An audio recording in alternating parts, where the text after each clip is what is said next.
Alrighty, so this is a Sweetle boxing, I guess. This is what, for this first batch, this is what to expect. So this is a Sweetle. This is a 3¼ inch diameter. It's about 4¼ inches total height. Spin top. It weighs about 160 grams or 5.7 ounces. It is a bearing top that's convertible to fixed tip. I'll show you how to do that here in just a minute. But yeah, I just want to show you what comes in the box and what to expect. So not all of these are dead smooth. We're still learning. We're learning how to 3D print basically.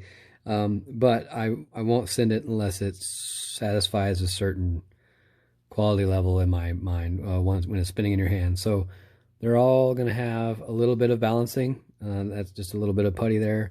A note on that is if you leave this in a hot car, that might drip. It should leave a mark, so at least you know the spot, but you don't want to leave it in a really hot car. But I need to announce some features about this spin top. Probably the most exciting for me. So most bearing tops, the lower bearing gets smashed easy. When this tip hits the hard ground, that lower bearing gets shattered, or that race down there gets smashed, and it starts to make funny sounds and not work anymore. So what we've done, instead of putting a little step there to keep the inner bearing race separated from the shoulder of the tip, we have an O-ring in there. This is it is a 70 amp durometer hardness, so it's whatever that means. It's got a certain springiness. And then there's a washer here so that O-ring doesn't splash over into the bearing shield. Anyway, what this does is this tip is just a little bit compressible. And I have a separate video showing me smashing this into my concrete floor many times, and the tip still sounds pretty much the same. It sounds a little different after I do that a bunch of times, but you can just tell you don't have that immediate crunch sound that you would get with some other tops that have this double bearing setup, or any bearing setup really.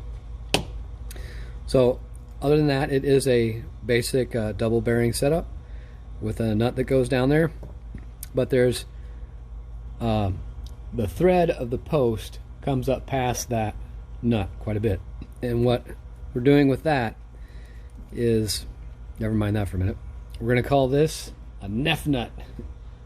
Yeah, it looks kind of like a wire nut, you know, for an electrical connection.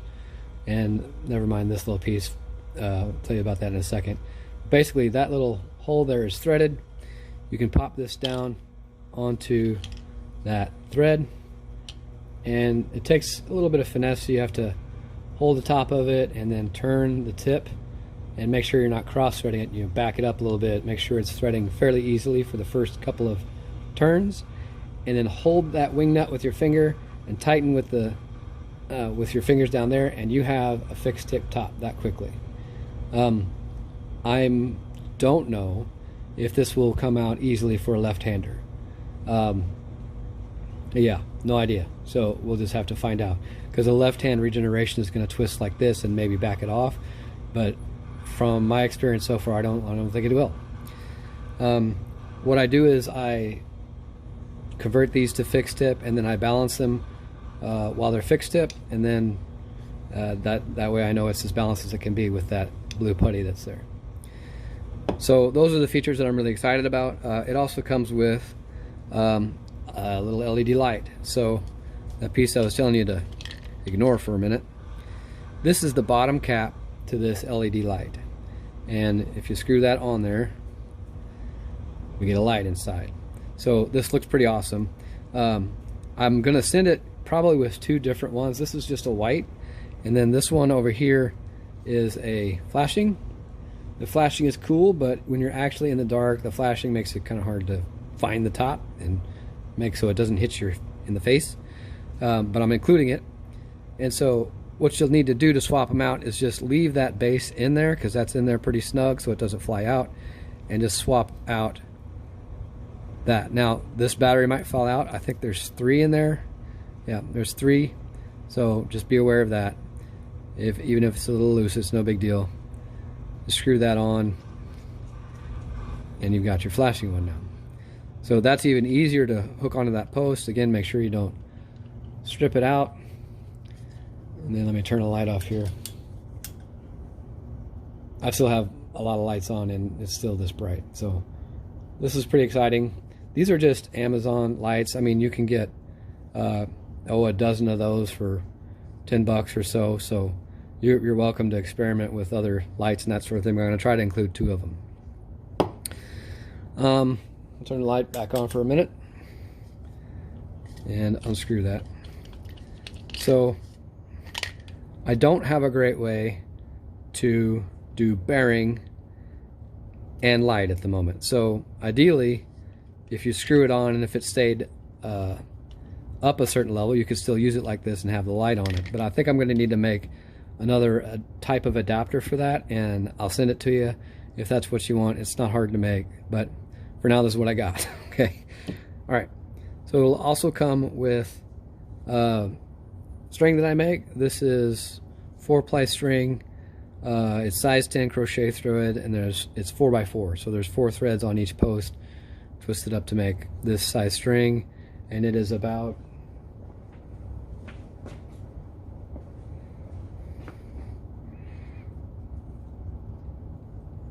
almost an 1/8 inch in thickness. This is a 3D printed button. It's about 1 1/8 inch in diameter. I think we're going to make the next run a little bit bigger, maybe 1 1/4 inch, but it still needs to fit into that. I like buttons light so that while you're playing with them, they don't fly out of your hand, like the weight doesn't pull it through your fingers. I hate that quite a bit. Anyway, I really like this button, but we'll probably do something. This will change over time. This is a little hunk of leather. So to take that nut off can be a bit of a challenge because you have to grab this guy, hopefully without marring it up. So this chunk of leather and just a regular pair of pliers, yeah, that's how you hold it. And it can be a bear, but I have worn down the vinyl in each one of these nuts a little bit, so it's not quite so hard. And then you'll need, some kind of a 7/16 inch socket to loosen it, lefty, loosey, righty, tighty. What's another good part, side effect, I guess, for that O-ring is, I don't know if you've ever had a Strumolate top, but it takes a little bit to get that perfect tightness. It has to be just loose enough to let the bearings spin freely, but tight enough so it doesn't, there's no wobbling. With that O-ring down there, it absorbs some of that, so it's not quite so difficult to find that sweet spot, and I'd say you have a bigger sweet spot to experiment with. Our assembly is not totally tight inside the bearings, so you'll want to experiment a little bit. I'm working on a way to put a coat of lacquer on this shaft or something. I mean, it's hard to get this dead nuts, the same diameter as the inside of that bearing. So I'm working on that. It performs fine, but having had thrown a Strumolate and how smooth that is, I wanted to get that good. Some of these are pretty darn close. Just trying to be realistic with what I'm sending you here. Just a few more specs or stats. So the body is made out of PETG. It's printed out of PETG, and PETG likes water. It wants to absorb it, so don't get it wet.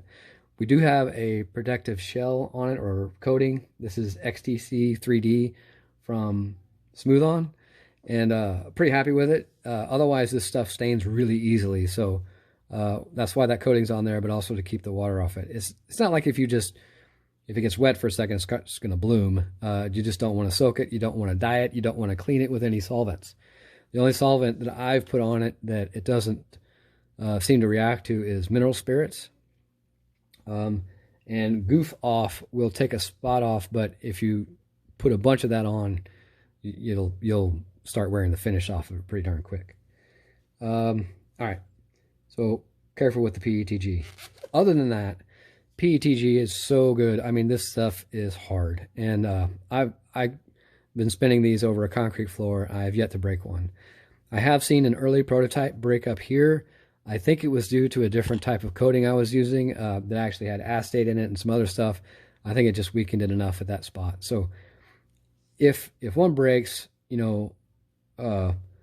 unnecessarily, I'll say. I mean, if it breaks easy, we'll get you a new body. Okay, we'll work with you. But I'm pretty sure you're gonna be impressed with the durability of these. All right, so the tip is 304 stainless steel. The diameter at the neck is 0.19 inches, about 5 millimeters. The bearings are shielded hybrid ceramic R188 size C bearings. The suspension O-ring is 70A diameter silicone. I think I mentioned that nut is a 1/4 thread nylock, or I mentioned it's a 7/16 inch hex socket to get it off. Yeah, so not sure what else to say. I'm excited to send this to you. We have 13 of these made with this first set with those specs. We might change a few things as we go to the next batch. I don't know, this is pretty cool. I'm happy that you're a part of it. All right, see you soon.